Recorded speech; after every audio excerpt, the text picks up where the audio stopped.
இது ஒரு கர்மமும் கிடையாது. அவருக்கு ஏதோ தோணுது, அவர் ஏதோ பேசிட்டு எழுதிட்டு இருக்காரு. அது முதல்ல நான் என்ன வேலை செய்கிறேன், அவர் என்ன வேலை செய்கிறாருன்னு அவரவருக்கு அறிக்குதுன்னா அவங்கவுங்க முதுகை தான் செய்யணும். அடுத்தவங்க முதுகு போய் செஞ்சுட்டு கூடாது. நீங்கள் என்னை பிச்சைக்காரன்லாம் சொல்லக்கூடாது. நீங்கள் இங்கே திருச்சியில் எஸ்பி, உங்கள் மனைவி புதுக்கோட்டையில் எஸ்பி, என்ன இன்ஃப்ளூயன்ஸில் நீங்கள் வந்தீங்க ரெண்டு பேரும் பக்கத்து பக்கத்து டிஸ்ட்ரிக்கு? சொல்லுங்கள், பதில் இருக்கா உங்கள்கிட்ட? நான் பிச்சை எடுத்து கட்சி எழுக்கிறேன், திரள் நிதி வச்சுருக்கேன். திருட்டு ரயில் ஏறி வந்தவருக்கு கூட வேலை செய்கிறேன். நீங்கள் இத்தனை லட்சம் கோடி எப்படி வந்துச்சு? ஒரு தொகுதிக்கு 50 கோடி 60 கோடி செலவழிக்கிற அளவுக்கு பணம் எங்கேருந்து வந்துச்சு? சொல்லுங்கள், எங்கேருந்து வந்துச்சு? என்கிட்ட காசு இல்லை, மக்கள்கிட்ட கையேந்திரேன், பிச்சை எடுக்கிறேன். பிச்சைன்னு வச்சுக்க எடுக்கிறேன். நீனும் உங்கள் அப்பாவும் போட்டியில் உங்கள் வீட்டில் முட்டிக்கால் போட்டு தட்டி வந்துட்டு இருந்தேன்னா இதெல்லாம் கொழுப்பு தானே. படித்தா ஐபிஎஸ்னா ஐபிஎஸ் வேலை பாரு. என் காசுலேயும் தான் சம்பளம் வாங்குற. நீ ஒழுங்காக வேலை பார்க்கணும். அதை விட்டு திமுக வேலையை ரிசைன் பண்ணிட்டு போய் ஐடிவிங்களை ஜாயின் பண்ணிக்க. சும்மா போட்டு தேவையில்லாமல் என் மனைவி எழுதுறாங்கன்னா எங்களையெல்லாம் கொஞ்சுறாங்களா, அப்படியே கும்பிடுறாங்களா கோயிலில் வச்சு?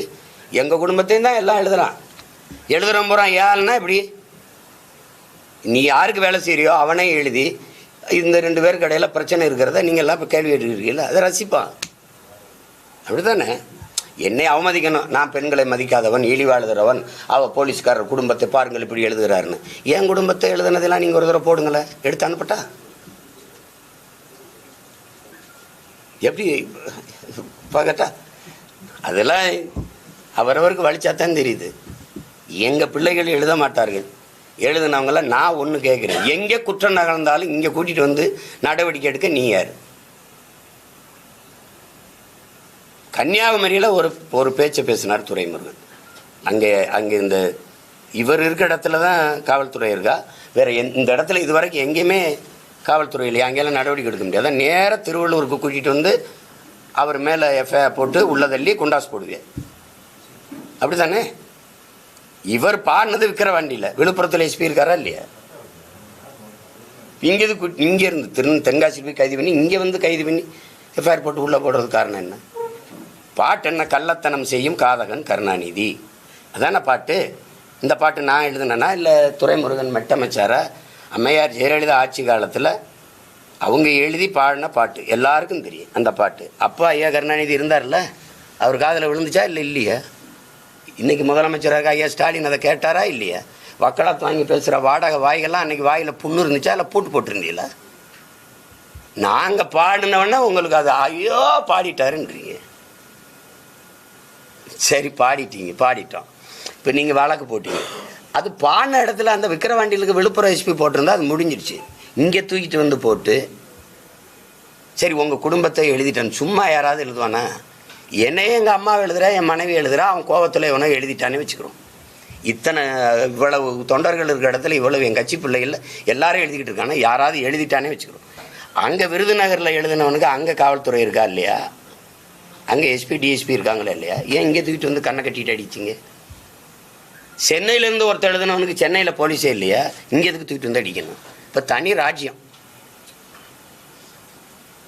துரைமுருகனை கைது பண்ணிங்க 2 முறையும் அவன் கைது பண்ணும்போது செல்ஃபோனை பறித்து செல்ஃபோனுக்குள்ள இருக்கிற உரையாடலை எடுத்து வெளியிட வேண்டிய தேவைன்னு இருக்குது. என்னையே 6 முறை கைது பண்ணி 5-6 முறை சிறைப்பிடிச்சிருக்காங்க.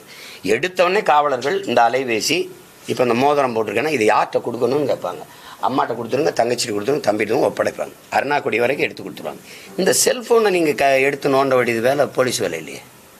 அதை எடுத்து பாருங்கள், காளியம்மா பற்றி இப்படி பேசிக்கார் பாருங்கள், இவரை பற்றி பேசியிருக்காரு. இது போலீஸ்காரன் வேலை இல்லையே, இது கட்சிக்காரன் வேலை.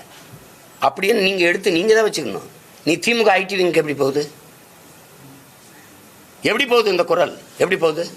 இப்போ யாருக்கு வேலை செய்கிறீங்க நீங்கள்? அதுக்கு வருத்தம் தெரிவிச்சல நான் அப்படி செஞ்சுருக்கணும். என்னையே பொது வழியில் அசிங்கப்படுத்தி நான் 15 நாள் இல்லை ஊரில் இல்லை வேறு ஊருக்கு போயிட்டேன். என்ன என்னை பற்றி தானே பேசிட்டு இருந்தீங்க எல்லாரும். ஒரு ஆடியோ வந்துருச்சு. அதனால தான் தக்காளி விலை ஏறிடுச்சு, பெட்ரோல் டீசல் விலை ஏறிடுச்சு, மின் கட்டணம் உயர்ந்துருச்சுங்கிற மாதிரியே எல்லாரும் பேசிட்டு இருந்தீங்க. எல்லாரும் தான் பேசிட்டு இருந்தீங்க. அவரை என்ன அது அநாகரிகமான செயல். ஒருத்தனுடைய ஃபோனை எடுத்து அதில் என்னமா பேசியிருப்பான் அவன் கட்சிக்காரன், 1000 கட்சிக்குள்ளே பேசியிருப்பான். அதை எடுத்து இதுக்காக வெளியிட்டாங்க ஒருத்தனும் கேட்கல. இவர் நேர்மை, இவர் ஒழுக்கம், அது தப்பு தான் அப்படின்னு சொல்லணும்ல. யாராவது நீங்கள் கண்டிச்சில என்னை இவ்வளோ கேள்வி கேட்குறீங்க, அவர் கேட்டில எதுக்குங்க இந்த வேலையை பண்ணீங்க அப்படின்னு.